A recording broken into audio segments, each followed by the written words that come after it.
നമസ്കാരം. മുഖ്യമന്ത്രി പിണറായി വിജയന് എന്തായാലും ഇതത്ര നല്ല കാലമല്ല. ഒരു വശത്ത് നിന്ന് അൻവറിന്റെയും ഗോവിന്ദനെയും അടിയും തൊഴിയും, മറ്റൊരു വശത്ത് ഇ.പി. ജയരാജന്റെ പടപ്പുറപ്പാടും. നോക്കിയിട്ട മുഖ്യന് ദശാസന്ധിയാണെന്നാണ് തോന്നുന്നത്. ഒക്കത്തിനും ഒരു വൈക്ലഭ്യം. ഒന്നും പഴയതുപോലെ അങ്ങ് നടക്കുന്നില്ല. ജയരാജനെ വെട്ടാൻ മുന്നിൽ നിന്നത് പാർട്ടി സെക്രട്ടറി എം.വി. ഗോവിന്ദനാണെങ്കിലും ഇ.പിയുടെ സകല പാരകളും തിരിച്ചടിയും ഇരട്ടച്ചങ്കന്റെ നെഞ്ചത്താണ് വന്നു കൊള്ളുക എന്ന് പ്രത്യേകം പറയേണ്ടതില്ല. തടയാൻ ഒരു വഴിയുമില്ല എന്നതാണ് വാസ്തവം. ഇ.പി ആത്മകഥ എഴുതുന്നുണ്ട് എന്നതും അതിൽ വെളിപ്പെടുത്തൽ ഉണ്ടാവും എന്നുള്ളതും ഡെമോക്രസിന്റെ വാള് പോലെ പിണറായിയുടെ തലയിൽ നിൽക്കുകയാണ്. ഇതൊക്കെ പറഞ്ഞുപോയ ഇ.പി ഇപ്പോൾ ഒരക്ഷരം മിണ്ടുന്നുമില്ല. അതാണ് ഏറെ ആശങ്ക പിണറായിക്ക് ഉണ്ടാക്കുന്നത്. ഗോവിന്ദനും ഇക്കാര്യത്തിൽ നല്ല ഭയമുണ്ട്. പാർട്ടി സംസ്ഥാന സെക്രട്ടറിയായ എം.വി. ഗോവിന്ദനുമായുള്ള പോര് മൂത്തതോടെയാണ് LDF കൺവീനർ സ്ഥാനത്ത് നിന്നും പുറത്തു പോകേണ്ടി വന്നത് എന്നുള്ളത് എല്ലാവർക്കും അറിയാം. അതുകൊണ്ട് പൊട്ടിക്കുന്ന ബോംബുകളിൽ ഗോവിന്ദന്റെ തലയിൽ പൊട്ടുന്നതും ഉണ്ട്.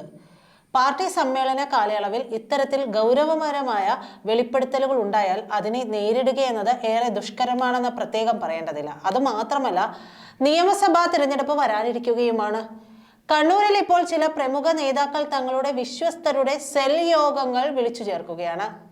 കണ്ണൂരിലെ 2 നേതാക്കളാണ് ഇതിന് നേതൃത്വം നൽകിയത്. ചില മാധ്യമ പ്രവർത്തകരും പാർട്ടി സഹയാത്രികരായ ബിസിനസ്സുകാരും ഈ യോഗത്തിൽ പങ്കെടുക്കുന്നുണ്ട്.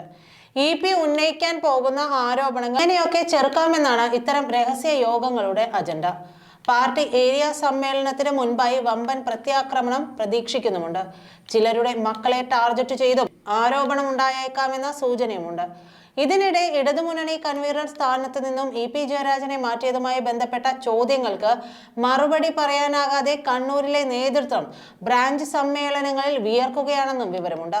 മുട്ടാപ്പോക്ക് ന്യായങ്ങളും വിശദീകരണങ്ങളും നൽകി നേതാക്കൾ തടിയൂരാൻ ശ്രമിക്കുന്നുണ്ടെങ്കിലും ഇ.പിക്കെതിരായി എന്തുകൊണ്ട് നടപടിയെടുത്തുവെന്ന് വിശദീകരിക്കാനാകാതെ കുഴങ്ങുകയാണ് ജില്ലയിലെ നേതാക്കൾ. മാത്രമല്ല, ഇ.പി ജയരാജൻ ചോദിച്ച ആ 4 ചോദ്യങ്ങൾക്ക് ഗോവിന്ദനും മറുപടിയുമില്ല.